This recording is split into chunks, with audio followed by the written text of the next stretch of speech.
ஏய் என்ன டைம் என்ன அது இவ்வளவு நேரம் கழிச்சு வர? ஏன்னா நான் தான் சொன்னேன்ல, பிரியா வீட்டுக்காருக்கு உடம்புக்கு முடியல, அவள் போயிட்டா, நான் தான் ஓட்டி பார்த்துட்டு வரேன்னு தாங்க சொன்னேன். என்னடி கதை விட்டு திரியா புதுசு புதுசா? மாசத்துல 15 நாள் ஓட்டி ஓட்டின்னு தான் சொல்லி திரியா. ஓட்டி பாக்குறியா இல்ல வேற எவனையா ஓட்டி திரியா? ஓட்டிட்டு இருக்கேனா?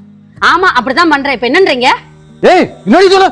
செல்வி, என்ன பேச்சு பேசிட்டு இருக்கிற?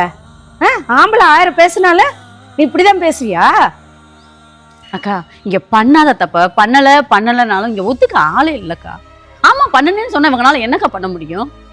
அப்படி தப்பு பண்றவளா இருந்தா நைட்லாம் கண்ணெறிய வேலை பார்த்துட்டு வருவாளாக்கா? புரிஞ்சுக்கவே மாட்டேங்கிறாங்கக்கா. ஒரு கட்டின பொண்ணாட்டிய புரிஞ்ச நம்மளா வேற யாருக்கா நம்புவா?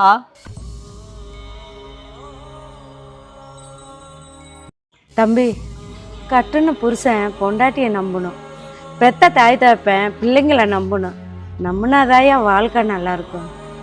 என்ன தம்பி அக்கா, இவங்களுக்கெல்லாம் எவ்வளவு சொன்னாலும் புரியாதுக்கா. ஒவ்வொரு பொம்பளையும் குடும்பத்தை காப்பாத்துறதுக்காக என்ன பாடுபடுறா தெரியுமா நைட்டும் பகலும்? அதெல்லாம் கொஞ்சம் கூட உங்களுக்குலாம் தெரியவே மாட்டேங்குது. வாய் குசாம பேசிட்டு இருக்கீங்க. சரி பாவையா, நம்ம தான் அவசரப்பட்டுட்டோமோ?